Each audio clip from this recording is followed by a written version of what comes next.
বুড়িগঙ্গা নদীর তীরে অবস্থিত আহসান মঞ্জিল ঢাকার নবাবদের একটি ঐতিহাসিক রাজপ্রাসাদ। একসময় এটি ছিল নবাব পরিবারের আবাসিক প্রাসাদ ও জমিদারি সদর দপ্তর।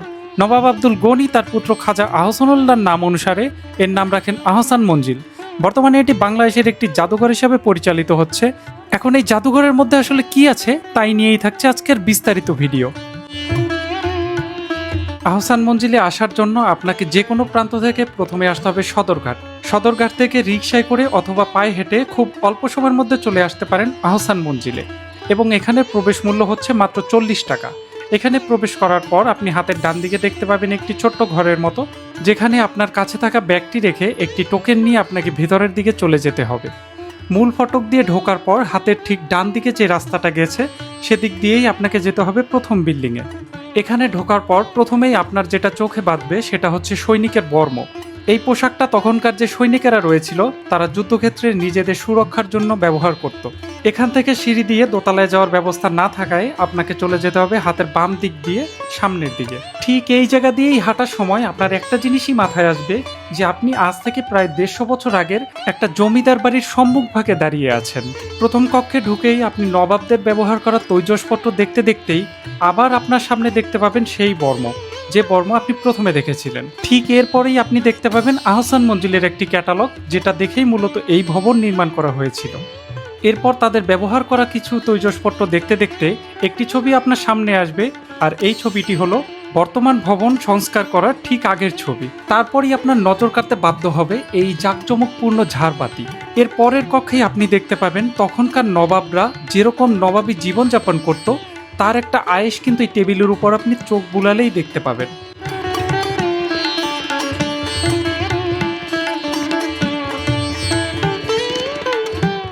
আমার মনে হয় আপনি এখন একটু আন্দাজ করতে পেরেছেন যে তারা তখন কিরকম বিলাসবহুল জীবনযাপন করত। তাদের আলিশান জীবনকে পাশ কাটিয়ে যেতেই আপনার চোখ বাঁধবে এই কঙ্কালে। এই কঙ্কালটা হচ্ছে একটি হাতির, যে হাতিটি তখন নবাবের পোষ্য ছিল, এবং হাতিটি মারা যাবার পরে তার কঙ্কাল এই মিউজিয়ামে রাখা হয়। আর হাতির ঠিক মাথার উপরে দেখতে পাবেন একটি মহিষের মাথা। এই মহিষের মাথার শিংটিও নাকি আসল। মহিষের মাথায় যে এত বড় শিং হয় এটা কখনো আমার স্বচক্ষে দেখা হয়নি।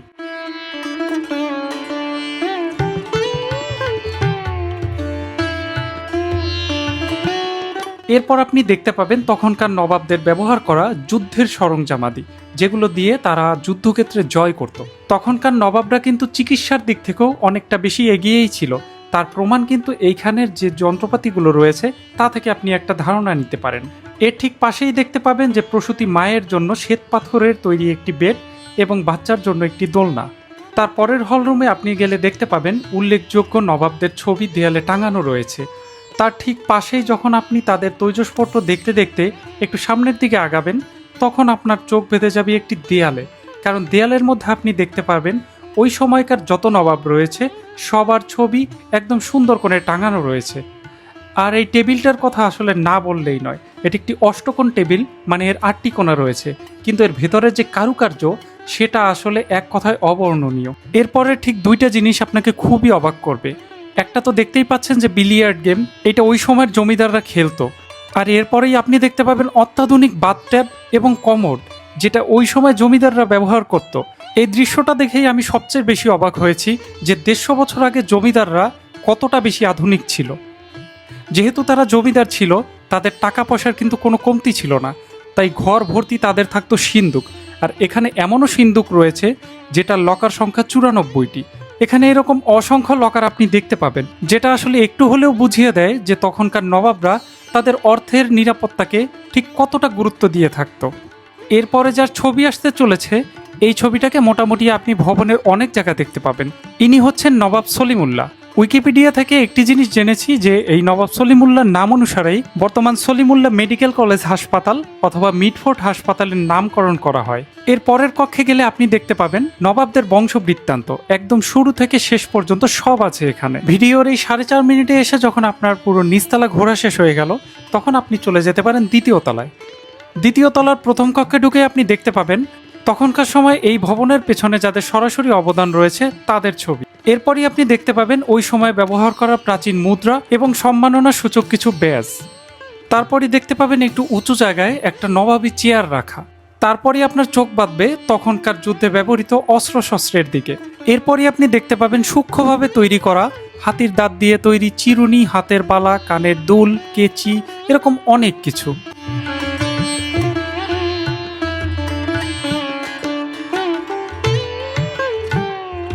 ঠিক এই মুহূর্তে আপনি যে সিঁড়িটি দেখতে পাচ্ছেন, এটা দিয়ে কিন্তু একদম ছাদে যাওয়া যায়, কিন্তু এটা পর্যটকদের জন্য কোনোভাবেই উন্মুক্ত নয়।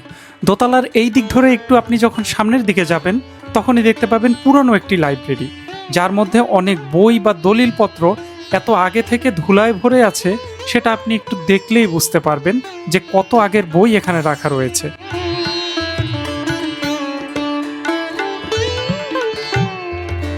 তখনকার সময় আমাদের মতো এরকম ফ্রিজ না থাকায় তারা পিতলের পাত্র তৈরি করত পানি রাখার জন্য।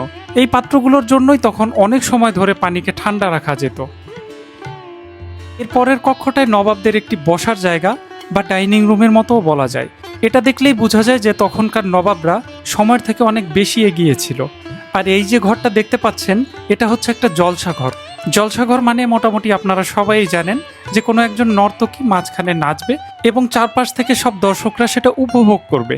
এদিকের রুমগুলো ঘোরা হয়ে গেলে আপনি চলে আসবেন বারান্দায়, আর এখান থেকেই দেখতে পাবেন সামনে দেখা যাচ্ছে বুড়িগঙ্গা। এই সিঁড়িটাই কিন্তু আমরা বাইরে থেকে সবসময় দেখে থাকি, যেটাকে হয়তোবা মনে করি যে এন্ট্রেন্স, কিন্তু এটা দিয়ে আসলে এখানে ঢোকা হয় না। এটা আসলে দোতলা থেকে বের হবার সিঁড়ি। তো দোতলা থেকে নেমে আপনি চলে যাবেন পরবর্তী বিল্ডিংয়ে। দ্বিতীয় বিল্ডিংয়ে সিঁড়ি দিয়ে যখন আপনি উঠতে যাবেন, এই সিঁড়ির কারুকার্য এবং জানালায় ব্যবহৃত যে কাঁচ, তার রং, এটাই আসলে প্রমাণ করে যে তখনকার নবাবরা আভিজাত্যের দিক থেকে কোনো অংশেই কম ছিল না। এই বিল্ডিংয়ে ঢুকেই আপনার চোখে পড়বে খুবই মূল্যবান জিনিস, যেটা হচ্ছে দলিল। আর এরকম অনেকগুলো গুরুত্বপূর্ণ দলিল বা হলফনামা আপনি এই কাচের মধ্যে আবদ্ধ দেখবেন। এর পরের রুমেই আপনি গিয়ে দেখবেন অনেক মহৎ মানুষ, যারা এই নবাবী মহল আহসান মঞ্জিলের সাথে কোনো না কোনোভাবে জড়িত রয়েছে। তো তাদের স্মৃতি সম্মানসূচক অনুসারেই তাদের ছবি দেয়ালে সুন্দরভাবে টাঙানো রয়েছে।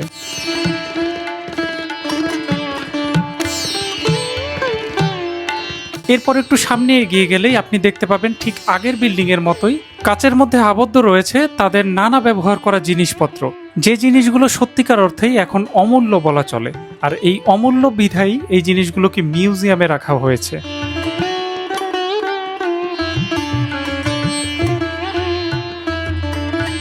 এখানের তৈজসপত্র দেখা শেষ করে যখন আপনি আরেকটি সামনের রুমে যাবেন, তখন দেখতে পাবেন যে অনেক মহিয়সী নারীদের ছবি এই রুমে টাঙানো।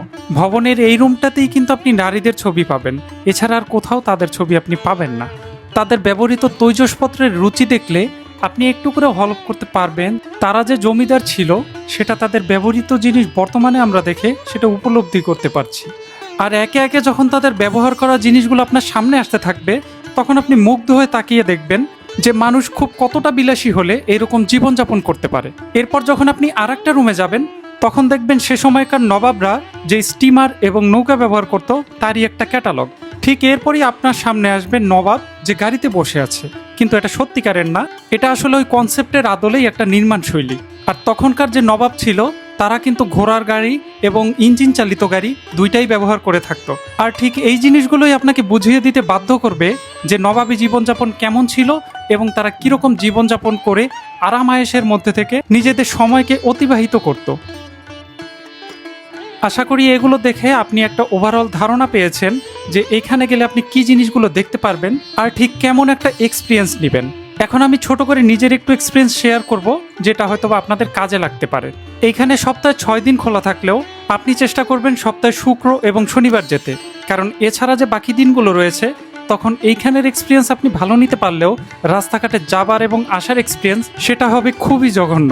আর একটা জিনিস হচ্ছে, যদি শুধু ছবি তোলার উদ্দেশ্যে না গিয়ে একটু ইতিহাস অ্যানালাইসিস করে যেতে পারেন, তাহলে কিন্তু আপনি এইগুলোকে নিজের সাথে অথবা সেই সময়ের সাথে রিলেট করতে পারবেন। পরিশেষে একটা কথাই বলবো, জায়গাটা আসলে খুবই সুন্দর। এরকম পুরনো স্থাপত্য শৈলীতে গেলে একটা অন্যরকম অনুভূতি কাজ করে, যেটা হয়তো আপনি অন্য কোথাও পাবেন না। তাহলে আজকের ভিডিও এই পর্যন্তই থাকলো, দেখা হচ্ছে পরবর্তী আরেকটি কোনো ভিডিওতে। এরকম যদি আরও কোনো জায়গা আপনাদের দেখার বা জানার থাকে, তাহলে আমাকে কমেন্ট করে জানাতে পারেন। সে পর্যন্ত সবাই ভালো থাকুন, সুস্থ থাকুন, সুন্দর থাকুন। ধন্যবাদ।